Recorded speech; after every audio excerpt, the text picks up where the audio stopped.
I know plenty of people who grew up in some of the worst environments you can even fathom, but they was within them to be a good person from day one, and they were good then, and they're good now.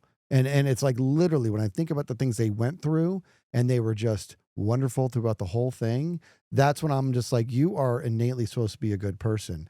And then they have people that grew up with privilege, that grew up with everything handed to them, and they're just awful people, right? But sometimes you have the perfect storm. Welcome back to the show.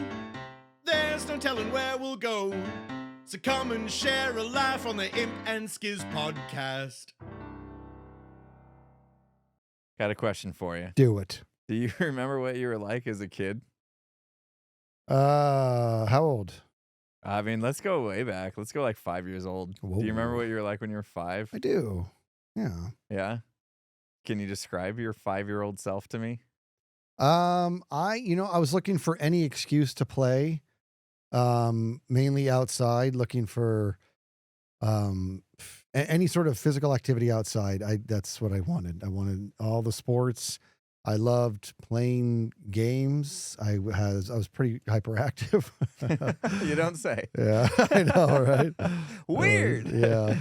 Okay. All right. I mean, yeah, I'm thinking this through because I wanted to talk a little bit about today about, can people change?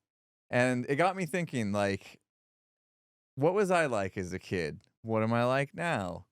What were some differences? What were some similarities? Mm-hmm. And so with you saying that, I'm already connecting some dots. Okay. Yeah. So some things already I could tell haven't changed. Yeah. Right? Yeah. But a lot of things probably have, and I want to dive into some of that. Okay. So, I mean, for me, since you went, I'll go. All right.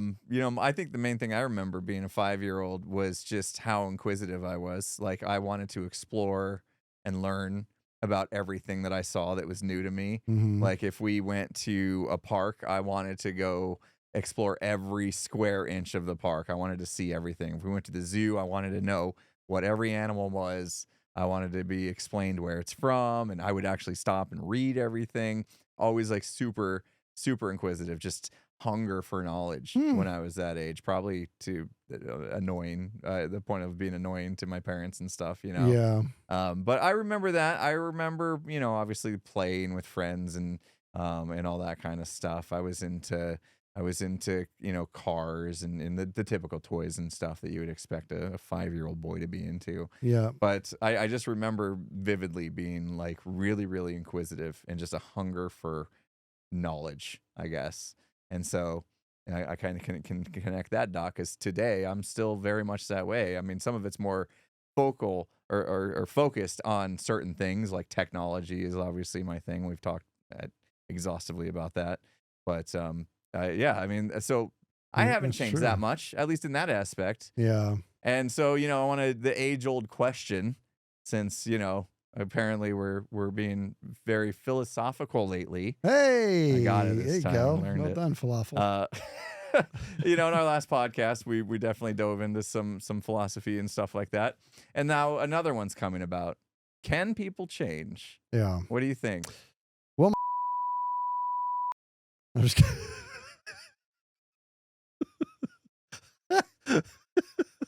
All right.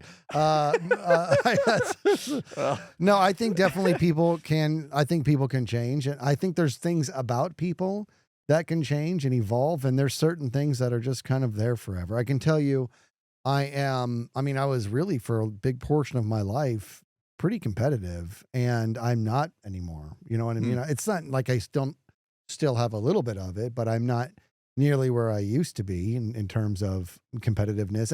And I just mentioned about how active I was playing outdoors, and I always wanted to play all sports. And what's crazy is when I first started playing baseball when I was younger, I would be done with the game and people would be like, "So did you guys win?" I'm like, "I don't know." You know what I mean? I'm like, I actually don't know. I didn't care about the winning. I just wanted to do well.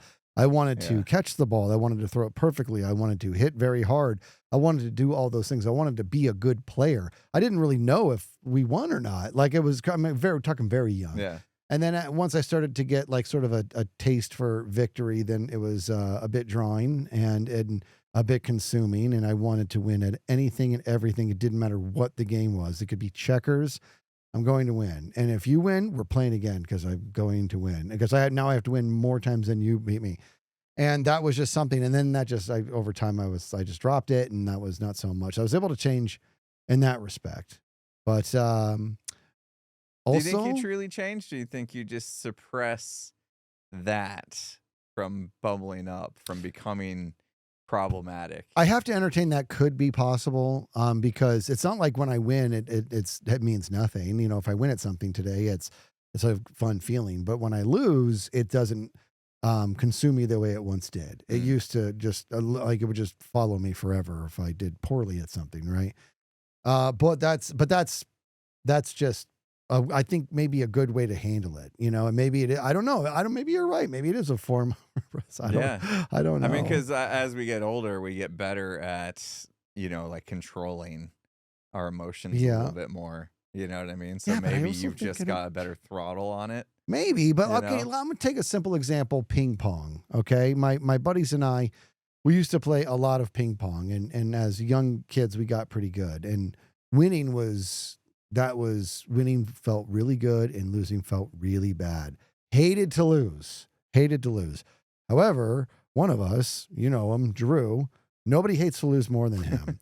To the point to where he was the only person to win. And he was legitimately better than me, but he was the only person that I would curve the game a little bit to make sure he won because I was not going to put up with the temper tantrum I had to deal with afterwards. One day I decided I'm actually not going to take my foot off the gas. I'm going to see if I can actually pull this off. For the record, he was better than me, but I had if we played 10 games, I'm going to win some. And when I beat him and the second I beat him, he broke his paddle in half, his favorite paddle. I'm like, what is your problem? Like, that's no good.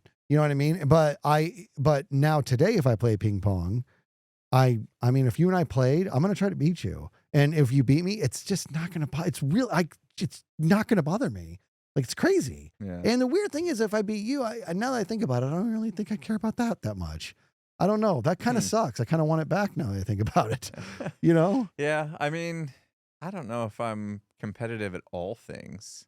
Like if we played ping pong, if I would lose sleep over losing to you. You wouldn't lose sleep. No, you don't care. I mean, I don't think it would bother me, but I do. What could I beat you at that would haunt you? PvP in Minecraft. No, I don't know. No. I don't know. Got to be something. I mean, yeah, basketball. I was always very, very competitive with basketball. To the point to where me and my neighbor, we would play hours on end out in the driveway. It didn't matter if it was 115 degrees out. We were out there spraying ourselves down with hoses just to keep playing, you know. And I think that both of us were very competitive, and it, you know, we were good about not getting so competitive that we got it like in any kind of fights or anything like that. Plus, he was bigger than me, and he would have kicked my butt. But, you know, we would play on all day, every day, and I was very competitive, and we were both, like, very close to the skill set, so it was very much back and forth. But that always drove me to try harder, you know? Yeah. So, yeah, I think basketball, you know, I wouldn't say drumming because drumming, I've always put you above me with drumming, and so I almost, I wouldn't want to be better than you at any point. You know what I mean? Like I've started knowing that you're better than me, and I don't want that to change, you know, because you've always been my mentor, you know? And so yeah, I don't think drumming would, plus you're still light years better than me at drumming. I haven't kept up with it. I don't think that's the case, but you kind of have. So yeah, that's true. But I don't know. Maybe if we played basketball, that might actually get under my skin if you beat me. Yeah. And we've played before. We have, and you've beaten me. I've beat you. Did that eat you alive? Probably. I wouldn't. I didn't know it did. Yeah. Because you're very good. You're very good. But I've got the height advantage, and so that's basketball cares about height. But you're very good. And my thing is I could never out. You were quicker than me. You had the better short game, and I had a really pretty good long shot back in the day. That was my go-to. And so if I was going to win, I needed to. Yeah, I remember when you beat me, like, the time I remember you beating me. I don't think it was the only time, but you were like hitting every three you shot. Yeah, and I was just like, oh. Well, you handled it well. I'll tell you that. I didn't know. I think we're at work, so I couldn't. I couldn't Well, just fisticuffs right it there, was- you know, like. Also, it wasn't the 1830s. Well, but that was also like at 1 a.m. So It you was. you could have It was. and you want to know what else? The second I beat That's you, when he threw up. yeah, Yeah. I shot the 3 and I knew it was the winning shot. It wasn't even halfway there, and I walked off the court because I'm like, I got to The puke. puke hit the ground before the ball went through the net. Yeah, but hey, it's because we ate a lot of pizza before. Why did Yeah, we we were do so that, stupid. idiots? We were so stupid. Anyway, yeah, just thinking about so that competitive nature, it's still in me. You know what I mean? Like MCC, I've had times in MCC Yeah. where it's like really gotten to me, and Yeah, I've had to kind of like put myself in check. So I still have that. That hasn't changed about me. yeah. How I handle it, maybe. You know, I don't think maybe when I was a kid I might have thrown a fit if I lost, but now obviously, you know, I think maturing is a real thing. So does maturing count as changing? Oh, that's a great question. Because that's what we're talking about. Can people change? So at the heart of it, I'm talking about like who you are, your identity, Yeah. who you identify as a person. You know what I mean? Like what you believe in, those kind of things. And those are kind of like core values of a person. And some of them might be innate. You know what I think mean? so. Just built into us, like you said. It could be from how we were raised early on. You know, things that were instilled in us and things like that. And some of them, you know, I don't know. Do you really think that like when we're born, we're already like lopsided in our brain from our creative and our logic, like right side, left side? I don't know which is which anymore. At one point in time, I think I learned it and immediately forgot it. But I don't know. you know what I either. mean? Like, do you think people are naturally not if they were I don't know, somehow if you weren't affected by anything around you when you were growing up, like Mhm. nothing got in and No taught influence. Yeah, you, right? Like, could you be naturally creative or naturally I think so. like problem solving? Like is that how the brain works? Like one side's more creative, the other side's more like logic Logical, and yeah. solving, problem solving. Yeah, I think so. I think that there is natural talent. There is natural tendencies based on chemical makeup, but obviously we say that everybody's a product of their surrounding, and there's a lot of truth to that. But those surroundings are going to affect every person differently. Right. And so if you're a very artistic person from an early age, if you're surrounded by people that are able to recognize that and celebrate that and put you in the right spot to expand on that, I think that you're going to probably reach different depths of creativity that you're not going to have reached if you were in an environment that didn't nurture that. Yeah. Right. But that doesn't negate the fact that you still have something about you that's more creative than others. That can also be just people when it comes to intellect or retention and or whatever, empathy. Like some people are, this is a great, I don't remember the exact ins and outs of this, but there was this, like, I don't even want to say artist. I don't even know what kind of person, like this woman, and I don't even know what country it was, but she decided to become almost like her own social experiment to where she put herself out in the public, and there was a sign that she was going to stand there and not do anything and not stop anybody from doing anything to her for like 5 hours or maybe longer. I don't know. On top of this impulse, she had a table in front of her with a bunch of different things.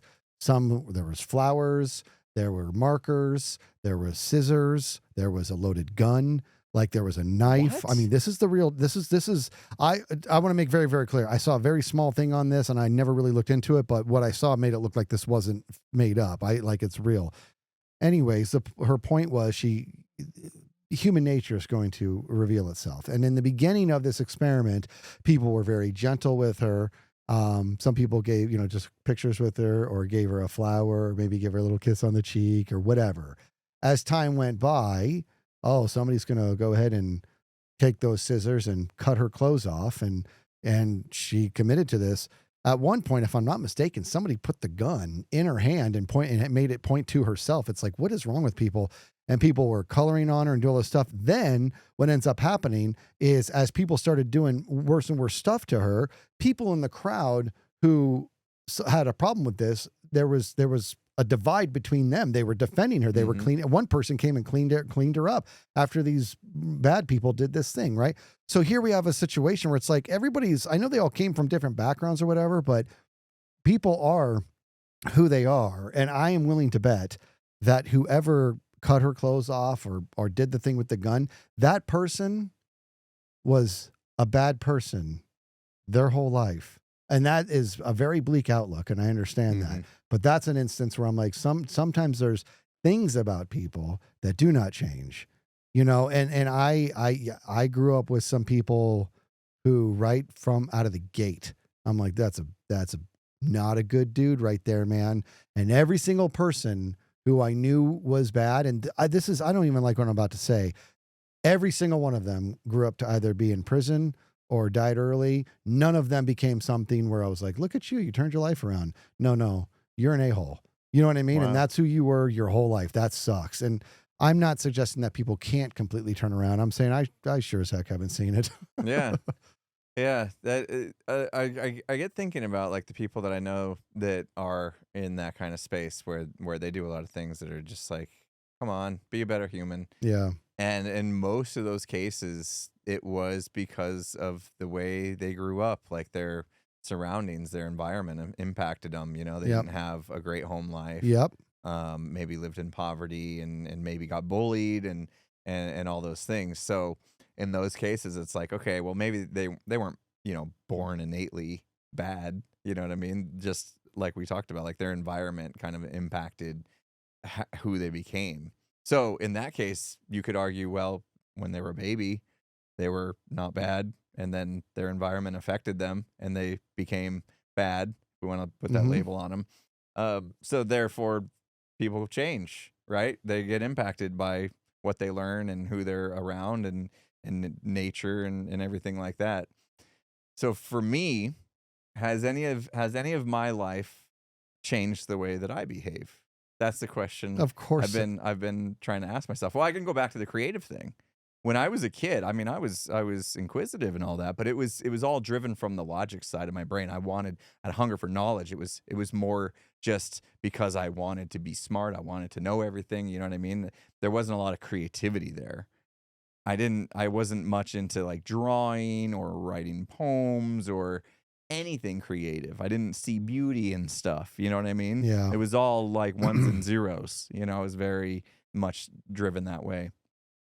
So now to be in a space where creativity is actually a big part of my life and job, like that's completely different than who I was.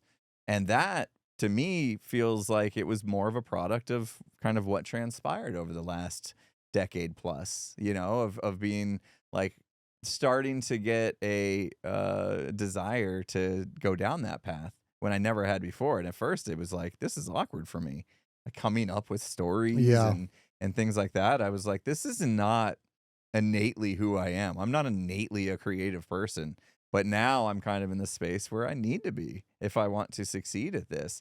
And so little by little, I started to learn to be creative. And now I feel like I actually have confidence in being creative where, I don't know, you can probably go 10 years ago even, and I was already doing YouTube.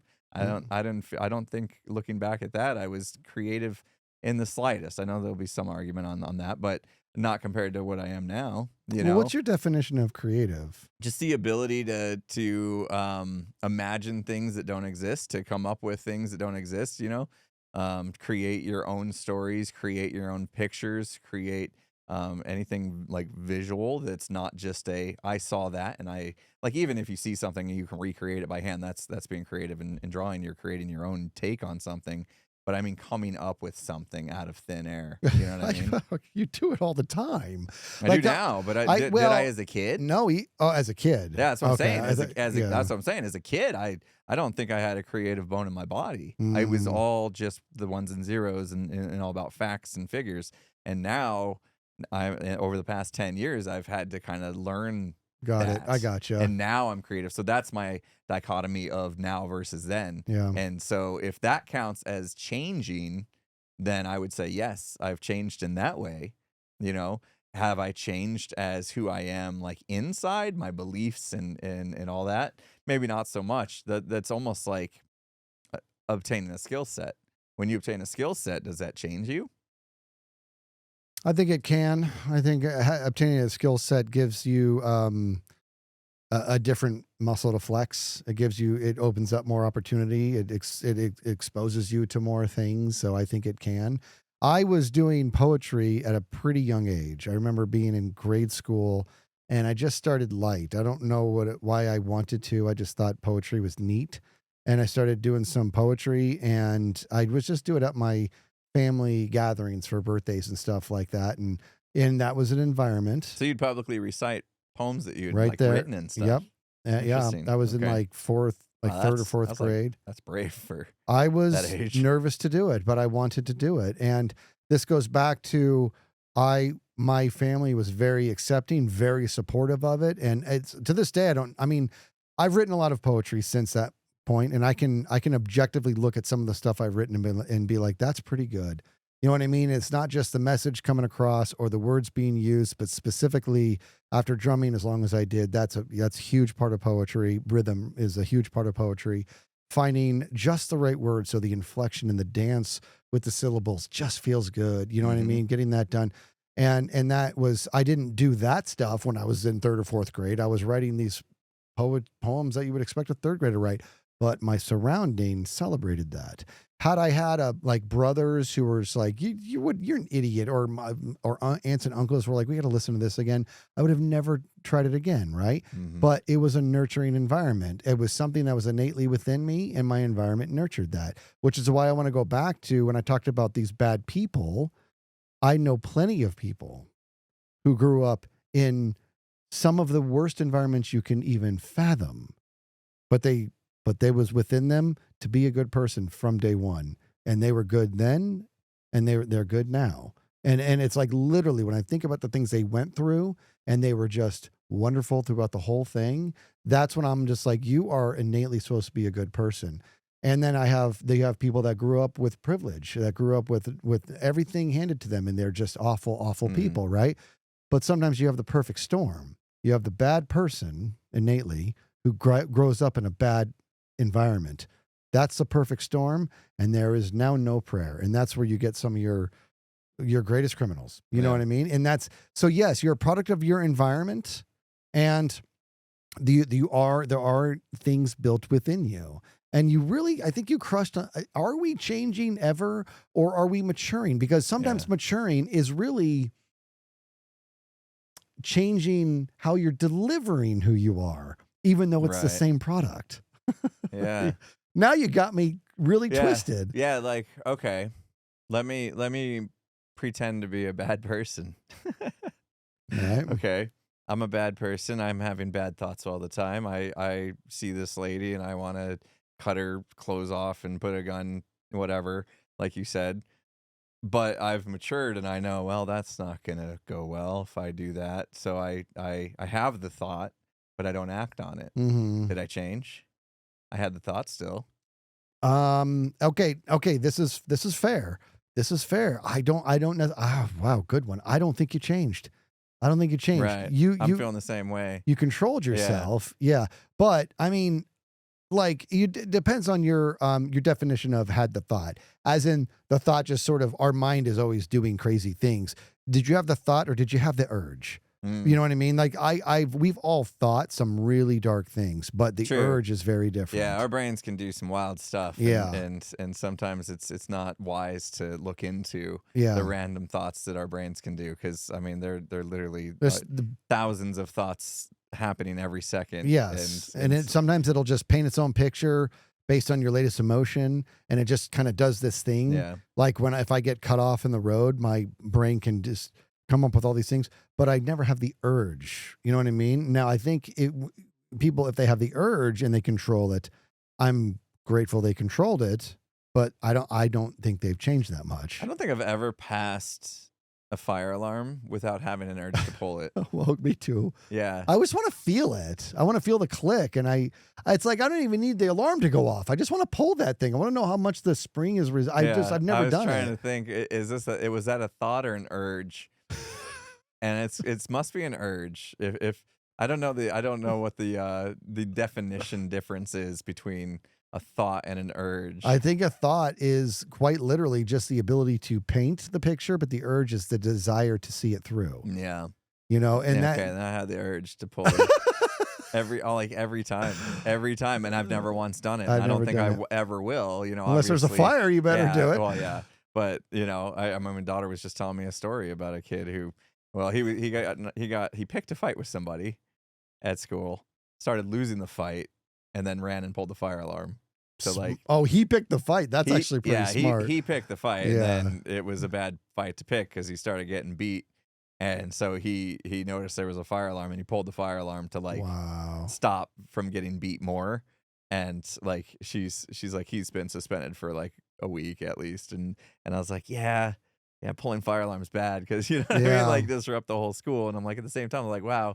But he did save himself from getting beat more. So I wonder if how he's feeling today about that. That's well, I mean, a little bit of props here for Some ingenuity yes. to get out of a fight. Yeah, dude. I mean, I don't know. That's kind of funny, actually. See, I would have tried to run, but I was always pretty fast. Yeah. You know, if I needed to get out of a fight, I would just run. I don't know if I've ever ran I from a don't fight know. though. I didn't get in a lot of fights. Did you get in a lot of fights as a kid? No. No, I got never none. once. I don't think I've ever gotten like a real fight. They were always like stupid. You know what I Yeah. mean? Like run at me and I'm gonna dodge you so you hit the wall. You know, That's- it was yeah. never an actual like fist throwing. I think I No. would be terrible actually if I got in a fight. I don't never think I would got- do well. I think what I didn't. I gave into an urge one time, and it wasn't a fight, but there was a dude who was messing with me, and You punched him in the chest and almost ruined his no, wedding. no, Oh, but I did throw him over a desk, and it was roll him over a yeah, desk. it was like good. WWE style. yeah. Did you drop the elbow? Well, I'm trying to remember Did what you it smell was. what the skizz was cooking? No, it was well. I Give don't- him the X. dude. It was give him the S, dude. That's That's for Skizz. that's not gonna work. Yeah, like Zorro. I'll do it like Zorro, dude. No, not snap it. Now you're just changing the whole thing. No, it was. I do think that I'm a pretty nice guy. I do think I've always been that way. I've never wanted to go find somebody to hurt them because I'm a bully. I'm not that person. I've never wanted to steal from anybody. I've always wanted to make people laugh. I've always wanted to make people laugh, make them smile, do all that stuff. And when somebody took a liking to me, like in a bad way or whatever, it never really fazed me that much. And I was able to talk my way out of any fight that somebody was trying to have with me. And it was never like talking my way out to I guess it was to avoid the fight, but it was more like, I'm not going to fight somebody. It never made any sense to me. Yeah. I enjoy martial arts. I enjoy UFC. I love all that stuff. It's a very different level of it. But fighting never made sense to me because I was like, I'm not going to fight over an argument of something dumb. If I'm gonna fight, somebody's going down because something really south happened. And this was like the first time. I don't remember what this kid was doing, but it was physical and it was bothering me. And this was in like 5th or 6th grade, and I just came at him, and I just grabbed his shirt, and I remember the urge gave in, dude, and I just walked him backwards until the desk hit underneath his legs, and it kind of bent his legs, and then I just gave him a big shove, and he went feet up in the air back, and he was up against the wall with the desk on top of him. He saw, jeez, and everybody just starts laughing, and it was like I didn't hurt him too bad or anything, and I didn't pounce on him afterwards. You know what I mean? Yeah. But like, Yeah, you see that in like UFC fights, like where they'll start beating on the guy, and then they just like, it's like they almost like black out, like lose it, and Yeah. they're just the guy is down on the ground out cold, and they're still hitting him. yeah, Like they can't control themselves. yeah. I don't think I would have that kind of temper. I would hope not. I think that's one of the, well, other than being in terrible shape right now, I think that's one of the number one reasons I would have failed miserably at MMA. Even as much as I love the sport of MMA, I love just the concept of MMA. I love Brazilian Jiu-Jitsu, and I love all the different arts that they bring, just the ground and pound, the grappling, everything is so fascinating to me. And I want that skill set. But when I watch what they do inside the octagon, that's a different type of person. And I watched a lot of the show, the UFC, back in the day when they did the UFC house. And it was so funny. A lot of these fighters had the same demeanor. They're like, I love punching people and I love getting punched. I'm like, wait a minute, what was that second part? They like it. They like that. And they'll knock somebody out and the person's unconscious and they will keep hitting them in the face until the ref pulls them off, which is why I admire so much on how many of them, as soon as that knockout happens, they're able to pull back that instant. That's a respect for the sport that is just that's the type of person I would want to be my not coach. Losing yourself, no, at all. That's having complete control. Yeah, that's crazy. So, all right, when I started thinking about like this whole, what was I like when I was a kid? What am I like now? One thing that came to mind that made me chuckle a little bit. In fourth grade was when we started like the band program, and I decided I wanted to do drums, and so did my best friend, and so we both started playing, and the band had an award every year for like outstanding band student of the year, and they would give one to each grade, so one person in each grade would get it, and him and I both had our sights set on it. We're going to get, each of us said this, I'm going to get it. It's going to be me. And I was like, no, it's going to be me, And then we're like, all right, well, challenge on, you know what I mean? Next thing you know, him and I, and it was a good rivalry. It was one of those things where like iron sharpens iron. Yep. And I would be practicing like crazy. He would be practicing like crazy. We would get together and practice together and just to kind of see where each other was at. And we both just kind of like raised each other up, because we were both going for it so hard. We were both super, super competitive. And I remember like at the end of the year, I ended up getting it. And then the next year, he went for it even harder. Yeah. And then he got it. And then the final year, because it was 4th, 5th, and 6th grade, the band director was like, screw it, you both get it. And we, you know what I mean? Like, because like, that's what we did. And so like remembering that story, like, and I bet you anything I have those trophies still to this day somewhere in a box. But I just remember that, like, thinking back to that story, I was like, okay, so now we're talking like 10 years old when this started. You know what I mean? Like, I haven't really figured out who I am. I'm just trying to like be a kid, But you see these things coming through, like that competitiveness, that work ethic. You know what I mean? That desire to learn, all that stuff, all of these things that like I now still have innately, and I can see as an adult, and I admit freely every day when we do this podcast, like they still are there. They have not changed at all. At all. I'm still the exact same person in that respect as I was when I was 10. Yeah. 30 years ago, plus a few. You know what I mean? Crazy. It's crazy to think. So like those haven't changed. As far as like who I was as a person, like how much I cared about others and things like that. I mean, I got a feeling that's more on the maturing side. You know what I mean? Like when you're young, chances are you probably don't think about other people as much. I mean, we're all I would say for the most part pretty inwardly looking. I think so. When we're growing up. Yeah, but I think that honestly, empathy for others, I think I had that at an early age, and I'll be honest with you, I don't quite understand why. I don't know where that came from, and I think that as a young kid, I mean, I enjoyed my friends and stuff, but I remember like if something was bothering somebody, I was the one to always approach them and say, what's going on? You know what I mean? Like everybody else didn't want to, but I wanted to. And that ended up turning into something that made me a person in high school, junior high and high school, that I have actually definitely changed from. I'm not who I was then. Back then, here's all the different attributes of who I was back then that I'm literally, this is not even a maturing thing. This stuff has changed. I was going to give a tremendous amount of unsolicited advice.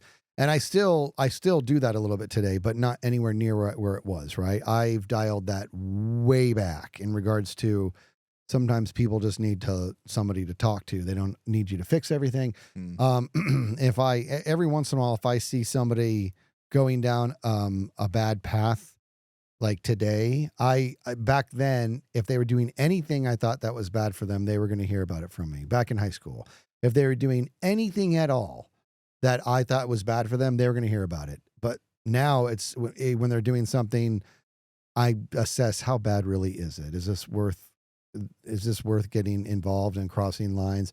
No. You know what I mean? This isn't worth it. So now it's just got the bar's moved. It's got to be way different. And then also, there was no debate I was not willing to have back then. If there was a conversation to be won, I was going to win it. I was going to win every argument. I was going to verbally outmaneuver anybody who wanted a piece, if you will. Any argument is on the table, bring it on. And now I couldn't possibly care less. Now I want none. Now I could if somebody asked me, what is 1 + 1? I'd be like, well, it's 2. If they'd be like, no, it's 3. I'd be like, okay. You know what I mean? I don't care. That's fine. Not of, oh God, whatever. Literally of, I don't care at all that you are wrong about this. You being wrong affects me not even a little bit. I don't care. Whereas back in the day, I would have been like, no, dude, how dumb. Okay, Sarah, somebody give me a math book. You know what I mean? So sit down, let me educate you. That is, but now it's this is what it is. And I'm like, no, it's this. I'm like, okay, that's fine. You know, and now, but there's people who you can't, I mean, you gotta like my wife, for example, sometimes she'll ask me something, and I've gotten better over the years to be like, is she actually, you know, I'll be like, are you asking, do you want an answer, or do you just want to talk about this? I've gotten better at doing that. But sometimes she's like, will ask me a question deliberately. What is this, you know, and I'll tell her, and then she'll challenge my answer. I'm like, well, you asked me and I told you. Like, I wasn't here to have a conversation about this.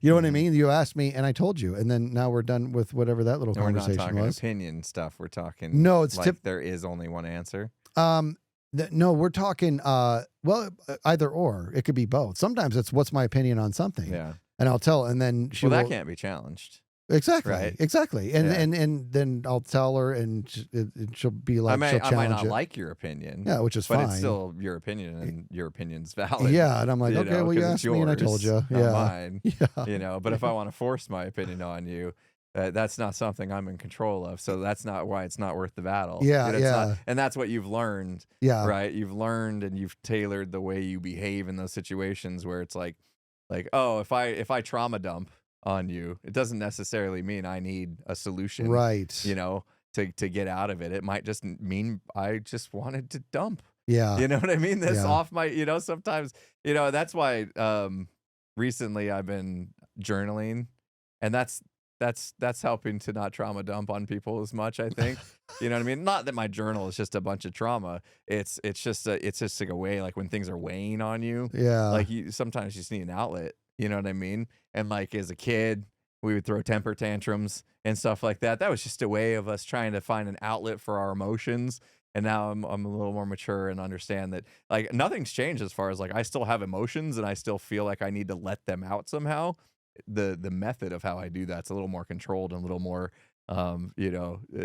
acceptable than me throwing a tantrum in the middle of a grocery store or something like that. Yeah. You know what I mean? So it's like I'm just connecting all these dots between like when I was little, I had these feelings and I did this. When I'm older now, I have those same feelings, but I just do something different about them.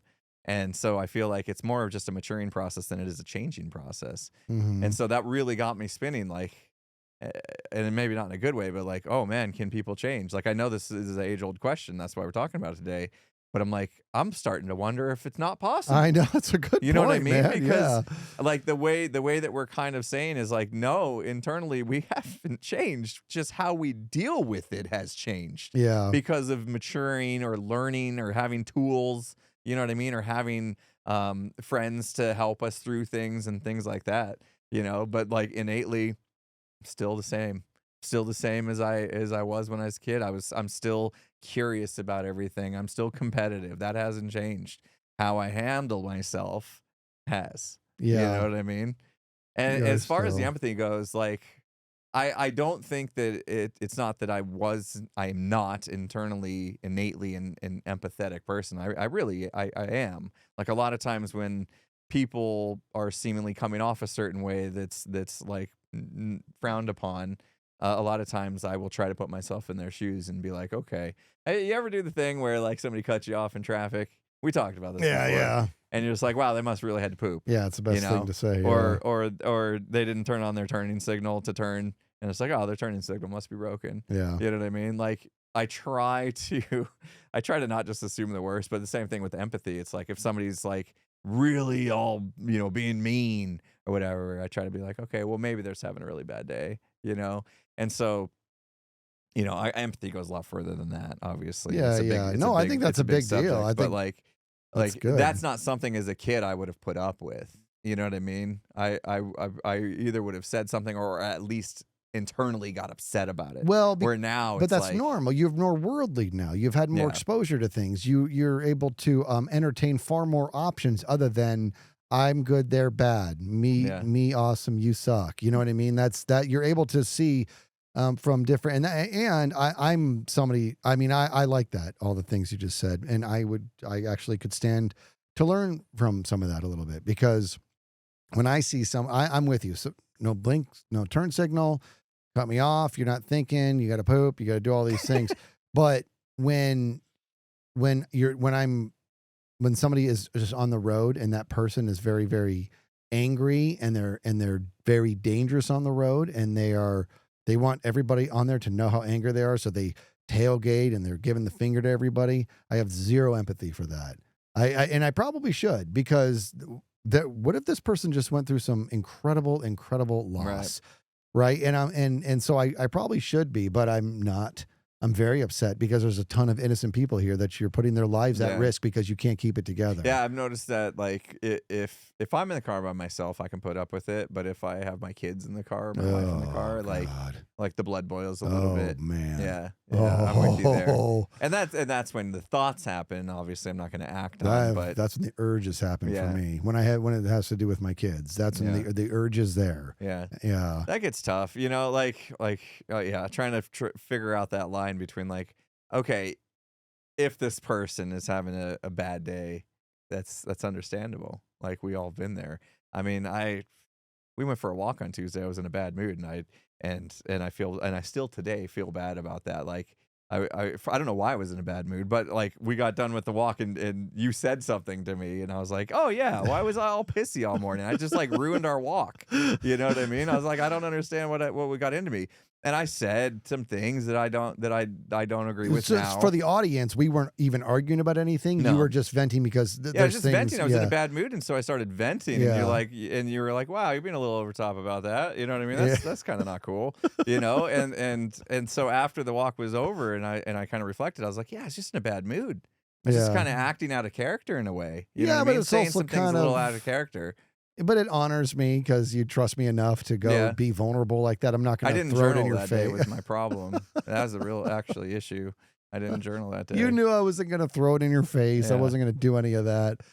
But yeah, everybody's got to do that. You know what I mean? You're like, you were somebody, we talked about this, that you have a very long fuse and a very small boom. Like I know I said every time you're angry, I just find it like funny and shit. and like that like bothered you, which I'm fine with. Somehow I got insulted by that for a second. I know. I was like, what did you just say about my small what? Oh, boom. Well, the fuse. Come on. No, you have long fuse and little boom. And maybe I still feel kind of okay. Okay, I'll clear it up for you. If you have the capability to have a big boom, but you don't, but you keep it together. Like you're the angriest I've ever seen you. And for the record, let me be very clear here, because we're not going to go down the path because the what is irrelevant. But the angriest I've seen you was over things that is not only is it justified for any human to be very angry about, it was justified, in my opinion, for any human to lose their mind over. And you still, I think, kept it, you were upset, you boomed, but it was more of like a boom. You know what I mean? And it was big stuff where a lot of people would have boom. And that's what I meant. Like you're very long to anger. And even when you succumb, it's not anything to be too concerned about. You have the capability to. I'm not suggesting you're this like weak little man. If you wanted to, you could do some. You could be a bad person. Thanks. That's what I needed. That's what you needed. You needed to know you could do some damage. Serious damage. All I'm right. very scared. Perfect. Pencil around here for you to break. There's that must have been. That'll do it. Yeah, no. Yeah, look at me. No. The small boom was literally directed at how much of a handle on yourself you can get, and so that's very good.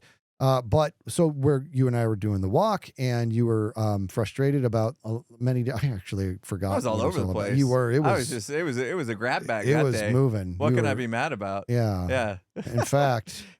That wasn't a day where I was like, no turning signal, it must be broken. It was like, that was a day where I wasn't thinking that. For the record, if you guys have noticed now on YouTube and on Spotify, we're in 4K, complete 4K, and that is a byproduct of your complaining. I was complaining up the storm that day. It was so funny because I was listening to you. And you were very frustrated, and you were getting upset at the fact that we, all the changing that we do in here so we can film. And I had no idea that it was having that kind of repercussions on your configuration of your actual set. I think I had an issue the day before, something where a piece of equipment that I had changed for the podcast didn't get put back and reconfigured properly, and it caused me an issue like when I recorded or when I streamed or something. Yeah, and that would suck. So I had a little bit of frustration from the podcast setup caused an issue. Yeah. And so I was just like looking for a change because I'm always looking to perfect everything, right? Like how can we make sure that doesn't happen again? And I was like, well, if we just start recording in the other room, then I'll be away from the equipment that it could possibly mess up. And I started going down this whole path. You set me straight. well, and then you said like you pushed your desk back and these chairs were still here. Yeah. You bumped the chairs and you were like, and I was like, listen, that happened. And I'm like, listen to me, man. I'm like, this podcast cannot be associated with any sort of negative energy. So whatever you need to do, I'm into it. And I was like, I had no idea that it was messing your configuration up. And I can tell you, that would make me crazy, dude. That would make me insane. I would be like, dude, I can't live like this. Yeah, there wasn't a clear separation between the tech we used for the podcast and the tech I used for everything else. Right. So like it was a mesh. Yes. Of we stuff. had 2 4K cameras and one 1080. So everything had to come down to 1080. But in order to put us into a space to where you're not messing with your configuration, we needed to buy another 4K camera. And I'm like, this is actually the first big purchase we've made in a while. So it's been a couple weeks. Yeah. No, I'm joking. Stop it. I was doing taxes and we were good the whole 2024. No. Tripods. That's all we bought. Really? Bro. Good That's for all us. we bought. Okay. And this table, which was like $20. This table sucks. It does suck. Yeah. But okay, then good for us. But I'm like, dude, get the camera, get it. You know what I mean? I'm aware that I'm paying 50% of that, and I'm 100% into it. I'm like, you cannot have negative energy associated to this podcast. You can't do it. And so go, whatever you need to do, I'm behind you, man. Just do it. And you're like, okay, thanks, man. And then you did it, and now we're good. Now we're on 4K. You showed up today, and I was like, you said something about it. So have you thought about the camera? And I was like, you mean that camera? Yeah. And I pointed to the new camera, and you're like, wait a minute. Did we just go on a walk like 2 days ago? 2 days ago. I was like, yeah. Which kind of tells me. I literally like walked in from the walk and got on Amazon and bought it. Did you? Or did you buy it and then you just picked the fight on? I'm just joking. I'm joking, dude. I'm just joking. But you kept it together, and I you got me thinking, man. I do think people can change. I really do. I do believe that how I needed to win every argument in the past, and I literally don't care at all to argue with people anymore. That's a legitimate change. I don't think that was. I mean, maybe. Okay, so that it's not that you're suppressing an emotion. It's just actually sitting okay now. I just don't care. So that is a physical, not a physical, but that is an internal, actual change in the way your mind works. Yeah, that's interesting. That's a real one. That's because like our like frontal lobes or whatever aren't developed until like, dudes are like what, 25, 27, 20, 44. How old am I? I'm almost. I got about 2 years left. So, I mean, like, I thought maybe that was part of it. You know what I mean? It was like just the brain not fully developed. And so I was like, I'm so competitive and I get angry about it or whatever. But like, I still get that way sometimes. Like with MCC, if I do poorly, I lose sleep over it type stuff. So that hasn't changed. But for you, it actually has. You've actually changed. I actually that changed. part about I you. have I don't care at all when it comes to arguing with people. I would about love stuff. to think about if I have anything like that.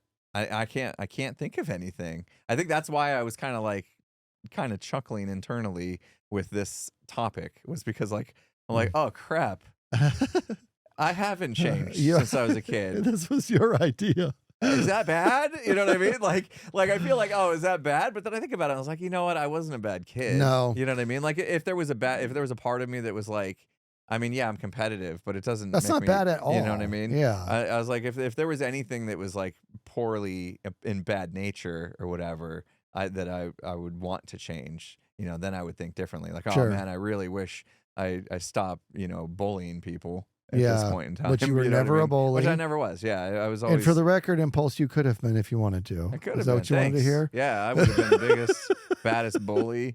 I would have slayed him with my words and fists at the same time. You know what I mean? And they would have pulled so many fire alarms trying to get away from me, but they couldn't get away because I'm such a fast runner. You're going to beat up somebody, and as you're beating them up, you're also going to be verbally just destroying them. No, I'm not. I don't know. I don't think I was ever mean like that. But yeah, I mean, is there a part about myself now that I hope 20, 40 years and that's from now, yeah, exactly. What I will have changed? What are we going to change? I think yes. There is a part of me that I want to change. And I want to ask you the same question after I answer. All right. I would like to do less of that retail therapy that we just talked about. You know what I mean? The what? Like I was feeling upset and I backed my chair up and I hit, you know, there was not enough room in here for me to stretch out. I want to fix that. Oh, if I just buy this camera, I'm going to feel better or whatever. Yeah. Oh, if I can just improve the quality of my audio a little bit by buying a new device, I'll feel better. There is a part of me that, you know, I'm a little bit not frivolous, but it's combined with my hobby. So it's kind of like a double-edged sword, but like, there is a part of me that's like, I should probably consume less. You know what I mean? Like I would love to get out of the space to where getting something new makes me feel something, you know? Yeah. Because that's not good. You know, we look around and there's like, you came over after that walk and you're like, man, I think I mentioned something about like, oh, your camera, you were kind of like not great quality or whatever. It wasn't giving you the color in your face like you should have, and your green screen wasn't quite right and blah, blah, blah. And I was like, oh, take this and that and this. And I gave you like a whole bunch of stuff, like extra stuff, extra cameras we had from when we started this podcast 2 years ago. Yeah. You know what I mean? Like, it'd be nice not to have all that stuff sitting around. And that's going to take me changing that kind of mindset of and getting more into a consume less, which would, you know, maybe help the environment too. So that'd be cool. Well, and my wallet. mean, but don't overcorrect though, right? Because there is that piece of you has evolved this show. The quality continues to go up and then sometimes down because we make a change. Fiddling. That's correct. Yeah. Not all. Sometimes one step forward, 2 steps back. That's stuff. Yeah. But but it's always been 2 steps forward, 1 step back. It's never, you know what I mean? Like it's always like you're moving us in the right direction, quality wise. It's had a big cost to our wallets and it's had cost to a little bit of quality every now and then. But the overall arc of it, I wouldn't change a thing because it's nice when we have a guest on the show or people we know watch our show for the first time and they're like, okay, so you guys are like the real deal. Like this is this is a real thing. Like if I tell new people that I do a podcast, they figure it's just another dude with some crappy microphones and him and his buddy they probably don't even have microphones. It's probably microphone or it's the microphone on the camera or maybe there's no camera and they think and then they get a taste of the quality and they're like, whoa, this is what you guys are the real thing. And that feels very good. And you brought us there, you know what I mean? With all the technology. So don't overcorrect, but it is, I think, a good thing. The irony here is here I am dishing out unsolicited advice. I just said I don't do that anymore. By my permission, go for it. Yeah, but there is something to be said for maybe look a little bit into the if it's not broke, don't fix it, because you will change things for the sake of changing things. It could be perfect, and you have to change it because it having not changed in a little bit of time, you've equated to some form of broken, and it just has to change again. It's weird. That's you. I think you might be happier if you curve that a little bit. Yeah, that'd probably be a good idea. I was thinking about how many times I've changed my streaming setup. Yeah, like I change it over and over and over again, and it's like, and a lot of times, like you said, like it's 2 steps forward, 1 step back. A lot of times I'll change something, and people are like, "Yeah, that looks better," and I'm like, "Sweet," and then I'll find something else to change. I mean, sure, I'm at the point now to where I'm like, yes, I have great quality. Yeah. It's only a matter of time before I'm like, I could still be better. Yeah. It could still be better. But now I think, like, how much time have I spent? You know what I mean? Like, even, I did need a new computer, even though my last one was only 2 years old. We played that game, and it basically destroyed our computers. Ridiculous. So I got to the point to where I was like, okay, that's enough of my mouse disconnecting while I'm in the middle of a Minecraft competition. You know what I mean? Like, and that's because the USB ports like got fried somehow by playing this game that somehow I don't know. Yeah, I don't know how that game exists when it fried all of our computers. But anyway, so just thinking about that, like I got that new computer, and when I got the new computer, my competitive side came out first of all. That computer had to be out of the box and running the day after I got it, just because you were sat in a box for 6 months. You know what I mean? Did you feel like you won something when you did that? Did you? Oh yeah, I showed you up so hard. My computer, brand new out of the box, day 1 up and running. It's amazing how many competitions you've beat me at where I didn't know there was a competition. Yeah, but you wouldn't care anyway because you don't mind losing. So I don't care. But yeah, like I did that, and then it was like all this work setting up, and then like a week later, I'm finally like, okay, I think I'm about back to normal, and I'm like, gosh, how much time did I just spend turning dials and tweaking stuff and all that stuff, like that I could have been making content, you know what I mean, and being and like actually doing my job. Great, my quality's better, but it cost me big time and time and effort and all that kind of stuff. But that was a necessary evil. You need that to one, you got to set up a new computer. I've switched audio interfaces about 10 times too, but that's my hobby too. I like learning. You have an addiction for new things. Yeah. You love them. You love, bro. And it's amazing how different you and I are. That computer I have now is an absolute beast. And yeah, it's sat in the box for months. That's ridiculous. I'm the exact opposite. I'm the other extreme.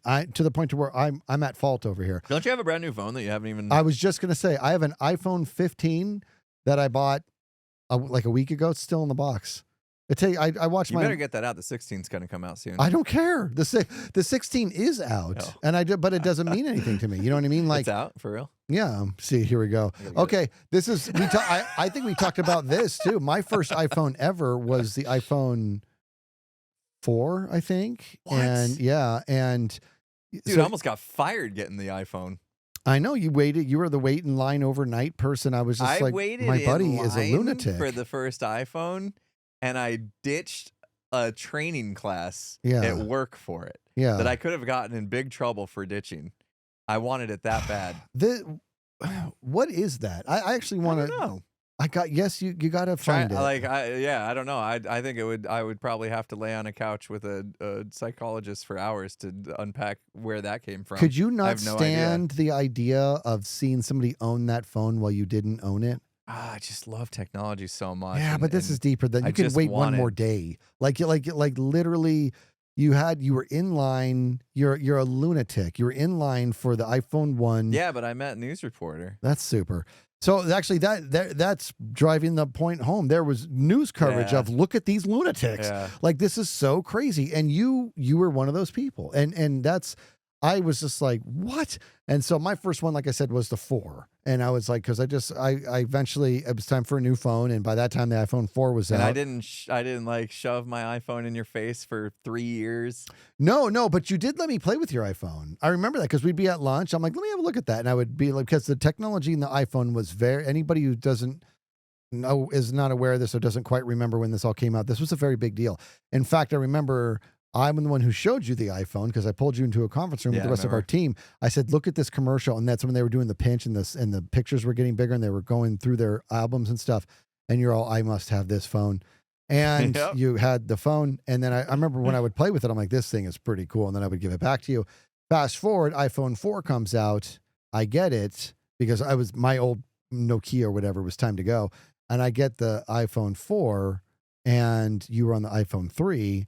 And we went to lunch and I put it on the table and I'm like, I got myself an iPhone. You know, and I was all excited because I was like, I haven't got my phone, a new phone in a long time. And you're all, is that the 4? And there was no like neat. It was, you son of a bitch. Like that was your that was your energy. You're like, is that the 4? You have a better iPhone than me. I'm like, it's okay, dude. You don't, and you had the 4 within 7 days. And I was just like, what is that? Like, that is so bizarre to me. And now I got the 15 still in the box because this one's working fine. It's actually not. This thing it's really falling apart. But this one has gone the distance, dude. You know what I mean? I've had this for a while, man, and it's like cracked and whatever, but it still works. But why is it still in the box? Well, okay, this one I watched my wife do her phone, and it's the technology it's crazy how easy it is to just transfer everything you just, over. like bump them together and then it's done. I had no. First of all, it used to be a nightmare, and it's not anymore. And then putting the protective screen on. We bought a kit to do it. I've always had a professional do it because I tried to do it once by myself and it was a nightmare. But now there's a kit that makes it easy. My wife had hers up and running in no time. But quite literally, my daughter was traveling back to New York and I'm like, I'm not messing with my phones right now because I get nervous every time she flies back to New York and I want to be able to track her, make sure her car started, which it didn't, by the way. I wanted to make sure she's okay. Last time this happened, she went to New York. I was able to see that she had been in the airport parking lot for 45 minutes.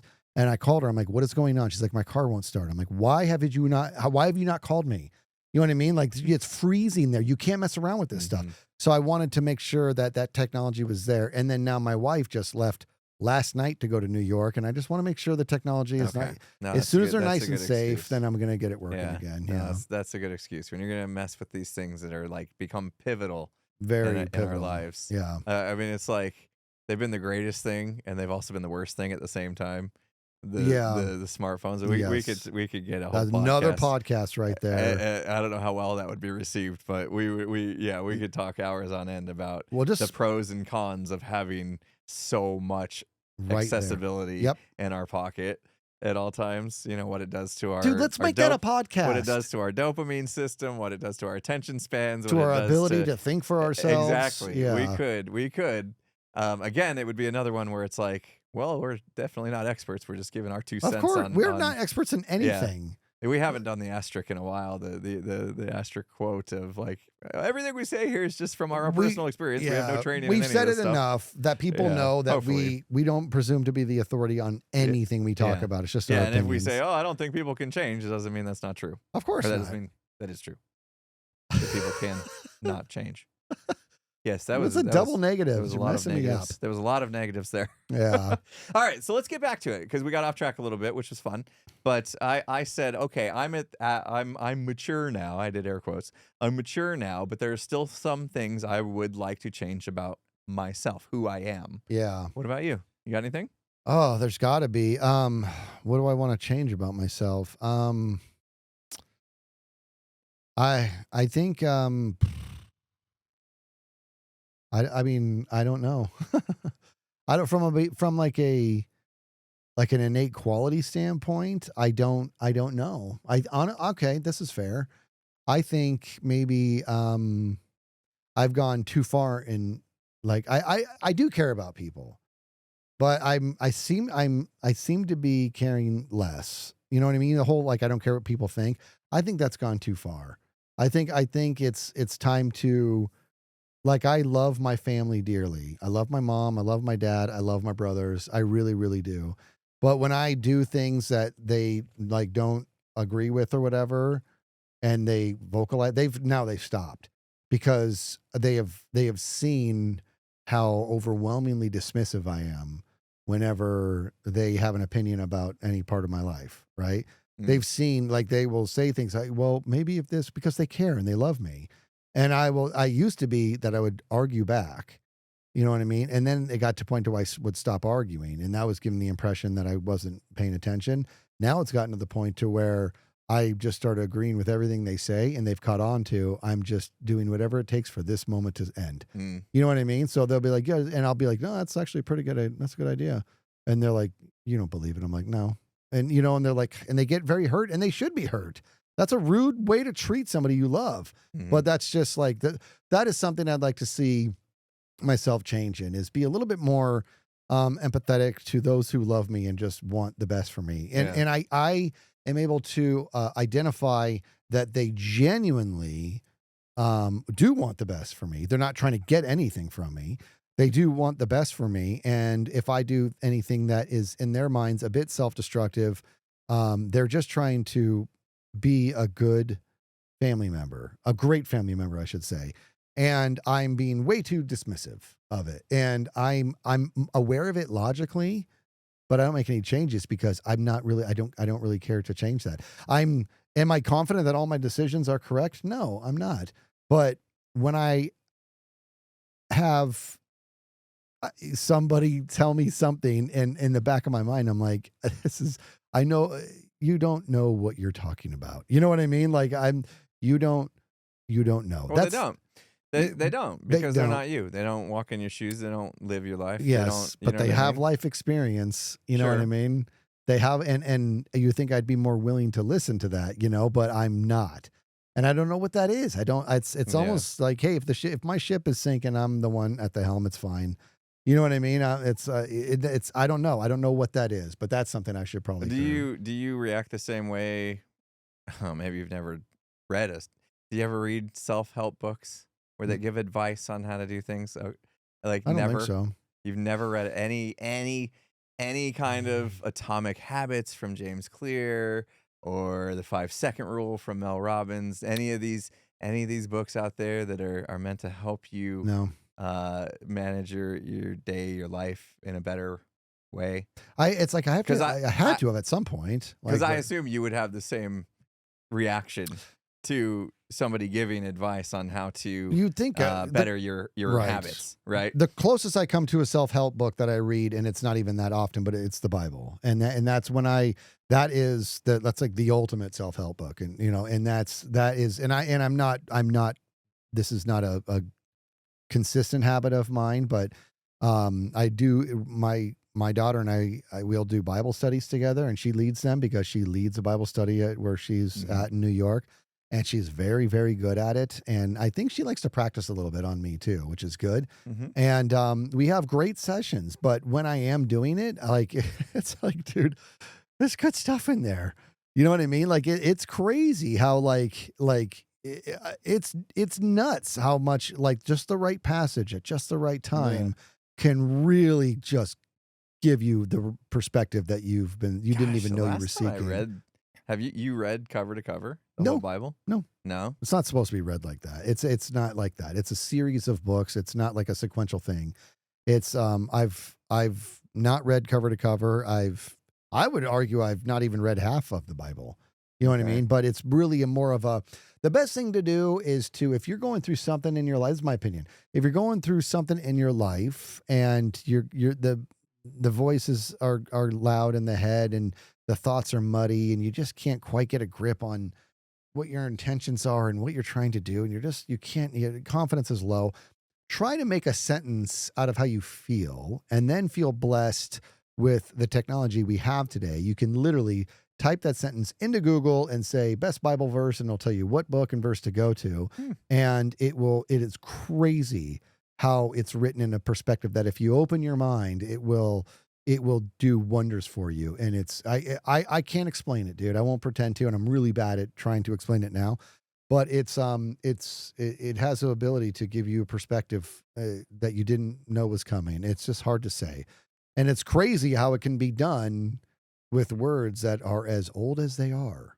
You know what I mean? And that's when I'm just like, wow. So these things I'm feeling, these are not new feelings. You know what I mean? This has been around for some time. Been around for a long time. We have, You yeah. know, like Yeah. what were we talking about last podcast? It's like coming to the realization that you weren't the first person to have this idea or this thought. It's Right, like, right, right. yeah, no, our feelings and thoughts, and I mean, things have changed obviously in our world, but all these things that are bubbling up and especially in your mind, Yeah. are not are not Right. new. They're not new, So man. Like anything and everything. Like if you could be like, if you're having eh, uh if you're having like what we call imposter syndrome today, right? You're feeling self-doubt. Type in self-doubt Bible verse. It'll tell you where to go. Hmm. If you're feeling anxiety about just like your own means, right? Like what you're able to provide or whatever. There's verses about that compares to, see the birds in the sky. They don't worry about their next seed. It is provided for them. It will be there. And I can compare that to my own life and not just go all the way back, like being in financial trouble, being in what felt like financial ruin, Mhm. right? But I kept working and was never homeless. Kept working, never went hungry. Kept working, always struggled financially, but it was always the situation around me found a way to present itself. Earlier I said I've known people that grew up in terrible situations and they're the greatest people I know. The one of them is I've talked about him before, the bassist of my old band. He's the other guy who his life was just rough, bro. And he would talk about, like, when he would talk about finances, I'd be like, are you worried about this or that? Because he moved to California for a bit. He's like, nah, I never worry about finances. I'm like, how can you not worry about finances? He's like, it just always works out. I'm like, but it doesn't. It doesn't, though. He's like, you think it doesn't. You know what I mean? Now, if you just sit there, do nothing, then you Yeah. get what's coming to you. But he's like, it just, there's times where I don't have enough to make the month work, but something happens to where all of a sudden I have what I need. But then the next month, I don't get whatever that extra boost was or that bonus was or whatever. But it's okay because what I have covered what that month was. And sometimes I get a month behind and I think it's, oh, is this bad? But it ends up coming back to me somehow. Like he's the bird who's not worried about the Yeah. seed. You know what I mean? Just And walking the earth. yes, dude. No, Jules, you're going to be a bum. See, now I just want to watch Pulp Fiction. Yeah. God, that was a good line, man. Yeah. That was a good line. I get that, ranted. man. I get that. Okay, I just had this thought, like when you're like, oh, people telling you how you should like live your life and improve things. It's not something that you take in so easily.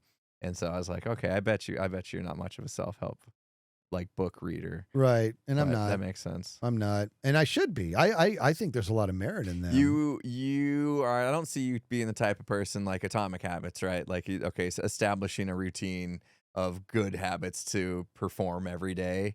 You couldn't do it. You get bored too easily, right? Like if you had a checklist every day, okay, get out of bed, drink 8 ounces of water, brush my teeth, do this, do that, do the next thing, and your whole day was scheduled and everything was like, okay, check that off, take my supplements. You know what I mean? You would hate it. You don't like living like that. You and I are complete polar opposites that way. I wish I did because I can objectively see the value in it. I know exactly why that's the better way to be. It is so obvious. You know what I mean? When I ran giant programs that was how I ran the programs. Like a lot of people involved on these things, and that's how I ran it. This is what needs to be done. This is when it needs to be done. This is who's going to do it. These are your resources. Come back to me in 2 days. Give me your update. Next. That's what it was. But when it comes to me, for some reason, you're exactly right. Yeah. I don't want to do that. I wish I did. That's something I'd like to change. I'd like to give in more to structure because it's obviously can make things so much better. You can be so much more efficient that way. You can find And I think- efficiency in your time. But if it's at the sacrifice of enjoying life, then it There you may not be go. worth That's it what I'm getting for at. you. For me. For me, it makes me enjoy life more. Exactly. Having that structure. Yeah. But for you, I think it would bore you, and I think you wouldn't enjoy living as much. Like you Yeah. could follow everything you are supposed to do. This is what the experts say you should do to live the best life you can. You could follow that to a T, but you wouldn't actually be happy, I don't think, at the end of the day. Maybe I would. Maybe I'd need to give it a shot. Because I will say this, though. When this is so interesting to me. Again, when I was working at the job, when I wasn't running big programs, but I was running my own thing where I had many different projects, I did that every day. What you just said, I wrote down everything I would get done in that day, and I prioritized them one by one, and it felt so good to finish all of them. Right? Did it? Because at the end of the day, I'm like, good for me. I just have a bunch more crap that means nothing. You know what I mean? Like, it was so weird, and there was no mystery in this day, man. You know what I mean? That's what I want. I want to. You get excited about the curveballs that life throws at I you. do. I really, really do. You and I, we went to Detroit to do the fundraiser thing. And then we did a trek towards the east to go do more Road things trip. with the hermits. Road trip, great road trip, right? I didn't fully understand what the plan. I mean, I did, but like we're gonna stay at this rental house, that rental house. I didn't know what to expect. I knew that there would be split rental houses that we were going to be staying in. What I didn't know was our driver was going to be staying in our house, right? And it was delightful, right? And you, me, Tango, and Zed, Zed and the driver were in this house. And I remember just having a beer and talking with the driver, learning about him, and thinking, when I woke up this morning, I had no idea I would be in this random house with our driver, learning about his life, laughing as hard as I am with this guy, right? I mean, just the most amazing thing. Then it was time to go to bed, and it was a really weird room where it was like, there were like bunk beds, and then there was like a loft. In the room, there was stairs up to more bunk beds. And I remember getting in the bunk bed, and it was close to me, dude. Like, if this is the room I'm thinking of, like the top bunk was like, and there was nobody even in it. You know what I mean? There was enough beds. You go wherever. Is that why I chose to sleep on the couch there? Did you sleep on the couch? I slept on the couch downstairs. Yeah, see, I didn't even know that. So, I crawled into this bed, and I'm like, where am I right now? And I realized I didn't pay attention. I don't know what city I'm in. I don't know what this house is. I don't know what city I'm in. The driver that's randomly staying in our house. I haven't been this happy in a long time, because that was an adventure. That was like, I loved not knowing what was next. That's fantastic. It sucks. I don't like that about myself because I'm so unorganized because of that. You know what I mean? I could be so much better, but the second I start you were in the moment, and you were living life. That's correct. So I find that fantastic. I was the one that was planning. You did plan the whole those, trip. yeah. I'm the one sending the itinerary to every hermit that was going. Yeah. And like having everything down to a T. And so then when we get the call that our rental cars aren't available, and we're gonna miss it was the eclipse day. Yeah. I was the one that was like, I can't handle this. So all right. Yeah, let me clear one thing up. I have limits. Okay. So you, me, and Tango are the ones that ordered the car. So I was going to drive one of the vans. And when that fell through that morning, that was not like, that was not fun for you. Fun for a new wrench, a new problem. That's not what it is. Okay. You know what I mean? It was like, okay, this is no good. You know what I mean? And now I'd got to go into business skizz and do that whole thing.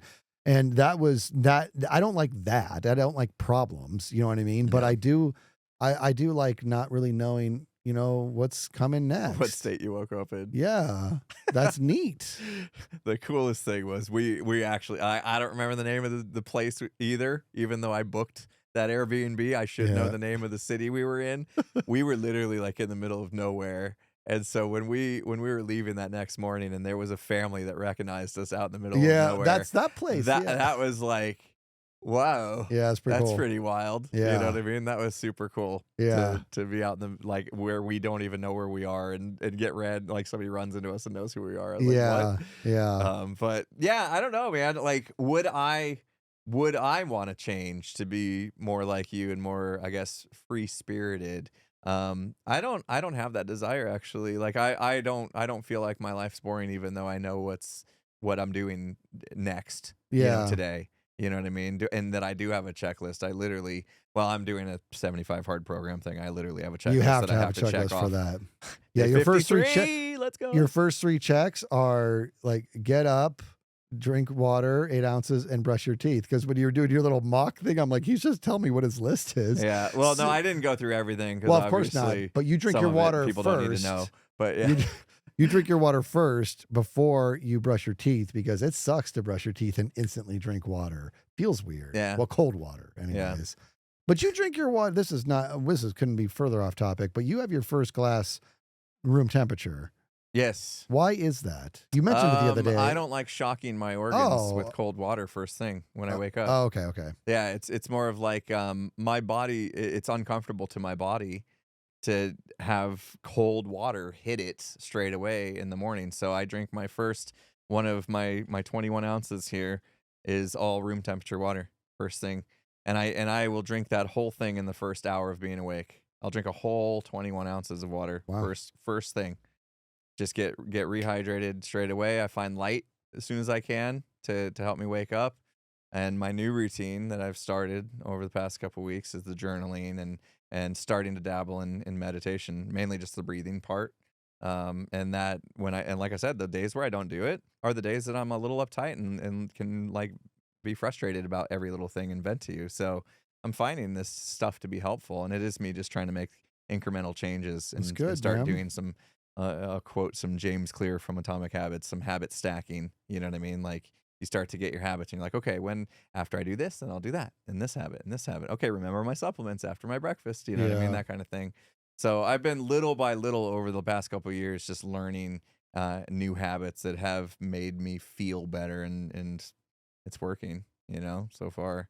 That's good. So, yeah, I can't argue with that. I have to dude. follow a regimen. Otherwise, it's all out the window. Well, okay, let's be very clear here. Nobody can pull off what you're pulling off with the 75 hard without a regimen. You can't do it. And when I would do things like when I did like the whole 30 or did primal or whatever, it was the same stuff. And I had to the first follow time it. I was actually prepared for the 75 hard. Like you kind of have to work your way up to it, I think. Yeah. You can't just jump in out of nowhere. You got to have some of the habits. You know what I mean? Like I was exercising fairly, consistently beforehand.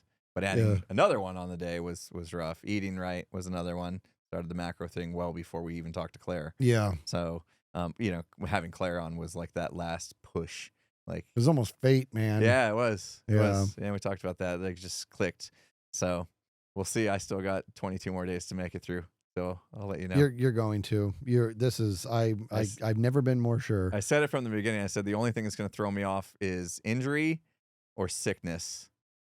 Like I feel like I could get past everything else. You know what I mean? Like even if it was pouring rain and minus degrees out there, I would still go out there and trudge through. So if it somehow mysteriously snowed, I would go trudge through the snow to get through this. You know what I mean? Because one of them has to be outside. But if I got injured, I would most likely figure out a way to still get through it. Sickness, that might be tough. Like if I was running a temperature, where it's like actually not good for me to push through it. Yeah. That might be it, And so far, I've been lucky not to get sick. I've had family members get sick, but I've managed to not. And it might be because of the vitamin D3 drops that B-Dubs told me about. I don't know. I want to know about this. I had a conversation with B-Dubs. I got sick twice in 2 months, and I was really frustrated. And B-Dubs was like, "You should try these vitamin D3 drops." And he sent me a link for them or whatever. And I've been taking those, and I haven't gotten sick. But I will admit, my wife also hasn't gotten sick, and she doesn't take those. So, who knows? Who knows? But it's working. It's working. But yeah, I am changing my habits. Like we're back to, let's pull things back because we've completely derailed. But I have changed habits that I do during the day from the time I get up to the time I go to bed. I have a full pattern of things that I do. That doesn't change who I am. It might change the way I look and the way I feel, but none of that changes who I am. You know what I mean? Me as a person who I identify what I believe in to be right and the right way to carry myself. None of that actually has changed from the time that I was young. So is it possible that I could change? Yeah, but I just haven't really felt the need to, and so I probably won't. You know what I mean? Yeah, but I think this is actually kind of therapeutic because you got me thinking in regards to what would I change, and I landed on mine. And if I if I think I should change that piece of myself in regards to the people I love, not being so dismissive of their input, then that would suggest I'm not entirely happy with who I am today. And so if that's the case, why do I just settle in? Why the reluctance? Ooh. You know what I mean? And that's another whole topic. That's a good question. Yeah. Are you truly happy? And if not, what do you need to change to get there? It's a good thing I'm going on a walk. I'm going to go on a walk tonight and really muddle through that. Well, when are you going on the walk? Because I don't want to cross paths with you guys. Because I'm going to do it too. You've had enough of me today, I see. No, because I don't want. I mean, I guess I could, but yeah. It's. You want to know? 5 o'clock. We got to go. 5 o'clock. What time is it? It's TikTok, dude. Oh crap! All right. All right. Well, hey, thanks for. It's been good We got to hanging go out. on a walk. He's going to go on a walk. We're going to work on changing stuff. Yeah, that's. We went places with that one. Good places. And you know what? Yeah. You know what? I liked it. I want this to happen. I would like as many people as possible to just put in the comments section what you would like to change about yourself in the future. This doesn't mean that you're broken or there's something wrong with you, but if you can envision a better version of yourself in your own eyes, what might that be? What does that look like?